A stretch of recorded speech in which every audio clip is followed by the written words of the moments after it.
Hi, it's Fies Taro. Hello, Aries Placements. This is your end of the month love read. Okay, so syempre, yes, before tayo mag-start, kung hindi ka pa nakakapag-subscribe, please do subscribe and yeah, hit the notification bell para lagi po tayo maging updated sa mga mangyayari pa lang. Okay? So, let's start your reading, Aries. Ang tanong, who is the person on your mind? Okay, ano bang meron sa kanya? Aries.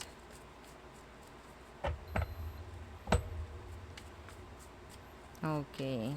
Titingnan natin anong kahihinatnan. Oo. Ng inyong sitwasyon ni person mo ngayong June. Bago mag-end ang June. Okay. So, anong meron sa kanya, Aries? The Page of Swords. Okay. So, itong taong to pwedeng air sign, Gemini, Libra, and Aqua. May chance sa kanila na pwedeng itong taong to is through online mo lang nakakausap. Okay? So, hindi yun para sa lahat. Okay? So, let's see. Ano tong Page of Swords? The Eight of Swords. Big air sign placements. Okay. So, I guess, itong taong ito, napaka-specific nito, Aries. Itong taong to nakikita mong online, pero hindi nagre-reply. Ini-ignore ka. Yes, ini-ignore ka. Okay? They're leaving you on red. Parang ganyan. Yung parang, okay, pwedeng sinisin ka lang, mga ganyan, pero hindi nagre-reply. Yung alam mong open naman, yung line of communication, pero hindi sila, like, nagre-reply, hindi sumasagot nga. Okay, mapatawag man, or chat, or message. Walang reply, or walang response. Okay? So, yeah. I don't know why. If they're ignoring you, I don't know why. Okay? Gusto mong makausap itong taong ito, actually.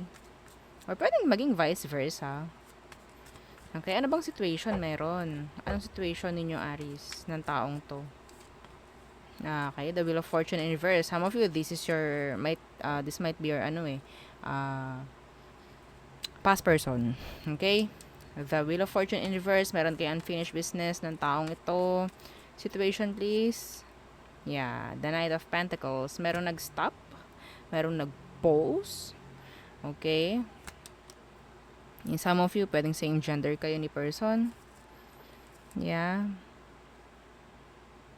Okay, so itong taong to nagmamatigas ha. Hindi ka kinakausap, hindi ka pinapansin. Yan. Okay. Let's see. Walang nangyayaring pagbabago sa sitwasyon actually. Anong meron? Okay, tingnan natin. Anong meron pagdating sa emosyon niya ngayon? Okay, emosyon niya sa'yo. The Sun in reverse. So, some of them, they're confused. Okay, hindi na alam kung anong naramdaman pagdating sa'yo. Okay, some of them, the ego and the pride. Yan ang nangunguna sa ngayon. Okay, with the Sun in reverse. Yeah, the Eight of Pentacles. Okay. Some of them, talagang nagfo-focus, no, sa ibang bagay. Pwedeng sa work. Yan. Okay? The Nine of Swords. The Ten of Pentacles in reverse. Itong taong ito, sabihin nating hindi nila focus ngayon yung connection with you. Okay? Yung para silang talagang gustong-gusto nito, nakahabulin mo, parang ganyan. Yung parang iaalis sa'yo, yung attention, like, i-ignore ka talaga. As in. Okay, i-ignore ka. Gusto kasi niya na parang mag-overthink ka, kung ano man ang meron. Gusto nito na parang maghahabol ka sa kanya. Okay, some of them kasi kapag ginagawa mo yun, you're feeding their ego. Okay? Yeah, gustong-gusto nila yun. Yes. Some of them, may mga nakatago. Okay? Yung iba sa kanila kaya hindi sila talaga, tawag dyan, nagre-reply. Taktika, oo, na parang habulin at habulin mo siya. Taktika lang. Okay? Yun. So, next. Let's see. Yeah. Ano ba ang magiging next action ng taong to sa'yo, Aries? Okay. Yeah. Don't forget to like, share, and subscribe. Okay? So, what's their next action towards you? The Queen of Wands. Okay. They will intimidate you. Parang, yes, i-intimidate ka. Andyan yung parang, tawag dyan, ipaparamdam sa'yo na parang hindi ka nila kailangan. Parang ganan eh. Why? Why the Queen of Wands? See, the Hierophant. Ay, nako. Paparamdam, I don't know ha, ipaparamdam ng taong to yung worth niya sa'yo, ay yung worth niya, yung value niya. Okay, next action towards you. Gusto nitong maliitin ka eh.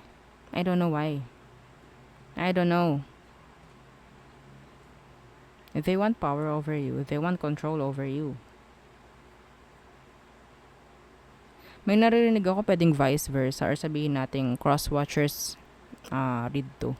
Pero kung hindi naman, yeah, pwede naman. Okay? So let's see. Ano bang mangyayari bago mag-end ang June? Anong pwedeng mangyari sa inyong dalawa? The Page of Pentacles in reverse. I'm sorry sa ating ilaw. Okay.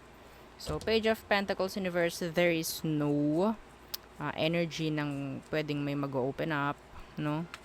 Pagdating sa communication, hindi rin okay. Yeah, why the Page of Pentacles in reverse? This is delay po, ha? Yeah, the Page of Cups, Three of Cups, and the Four of Cups. Puro cups. Kung puro emosyon ang ibibigay mo rito, talagang makokontrol ka, talagang makakawawa ka sa sitwasyon na to. Kung puro emosyon ang ibibigay at ilalaan mo dito sa taong to. Okay? Yeah. So, kung hindi, kung ikaw itong parang mawawala ka, okay, mawawala ka, hindi ka mangungulit, may chance na sabihin nating kumontak yan. Okay? Huwag niyo ipaparamdam sa taong to. Na parang siya lang yung tao para sa'yo. Okay? Huwag mo ipaparamdam sa kanya, Aries. Yes, because you're feeding their ego. Yung pride nila lalong lumalaki. Okay? Meron ditong contact ng contact, tawag ng tawag, pilit ng pilit, pero sa ginagawa nyo, hindi talaga kayo sasagutin ito, hindi talaga kayo magre-reply. Magmamatigas yan lalo. Okay? Pinaparamdam mo kasi na talagang napaka-importante ko dito. Nagpapa-importante talaga yung person mo pag ganyan ang ginagawa mo. Okay? Lie low ka muna. Okay? Lumayo ka muna. Ex mo to. 'Di ba? Ex na to. Huwag mo na ipilit. May importansya pa. Ikaw nga, wala na eh. Ginaganyan ka na nga eh. Okay? Kung gusto niya makipag-usap, hindi mo para pilitin yan. Okay? Hindi mo para pilitin. Hindi mo para tawagan na tawagan, i-text ng i-text, chat ng i-chat, tapos magmamakaawa ka. Wow. Ganong kababa tingin yan sa'yo ngayon. So, wag mong gawin. Okay? Kung ayaw kang replyan, sabi nga, no answer, no reply, yeah, sabihin nating is a response. Okay? Yung walang sagot, response na yun, reply na yun. Lalo na kung sinisin ka lang. Hindi naman po ako binablock. Nababasa naman po niya yung mga message ko. Anong nangyayari? Ano bang kaibahan? Hindi naman niya po ako binablock. Diba? Pinaglalaroan ka na ng tao. May chance na pinaglalaroan ka. Ikaw iyak-iyak siya, tawan-tawa. Gusto nyo ba yun? Okay, so wag. Laylo ka muna sa pag-contact mo sa kanya. Mawala ka muna. Oo, mawala ka muna sa paningin niya para hanapin ka. Okay? So, yeah. So, tayo tumungo na sa all signs. Aries through Pisces. Aries, they're avoiding you. Okay? Or you need to avoid this Aries. Taurus, they're going back. Okay? They're coming back. Gemini, they're stuck. They're thinking of you. Cancer, okay, there's delays. Some of them, hindi nila alam kung paano mag-reach out. Leo, they want to move on. Okay? Virgo, ayaw nila ng toxic. Gusto na siguro na pwedeng may maayos na rin sa inyong dalawa. Libra, they're focusing on healing. Some of them, they still want you. They still like you. They adore you still. Okay? Scorpio, they want to reach out. They want to say sorry. Okay? So, they want to express their emotions. Okay. So, Sagittarius, some of them pwedeng i-block ka ni Sag. Okay? And in general, walang action coming from this Sagittarius. Okay? Capricorn. Okay, so there is a cycle na pwedeng mag-end with this Capricorn or kailangan mo na may i-end sa sitwasyon nyo ni Capricorn. Okay? So, Aquarius, they miss you. Yeah. Okay. Pisces, okay, they're confused. They're in doubt, some of them. Okay? Some of them, may chance na gusto ka nitong kausapin, pero nandun yung parang may pumipigil sa kanya. Okay? Maybe some of you, may third party involved. Okay? So, there. So, yeah, yun ang ating reading for Aries placements. Again, yeah, don't forget to like, share, and subscribe, and follow our FB page. Thank you! Bye!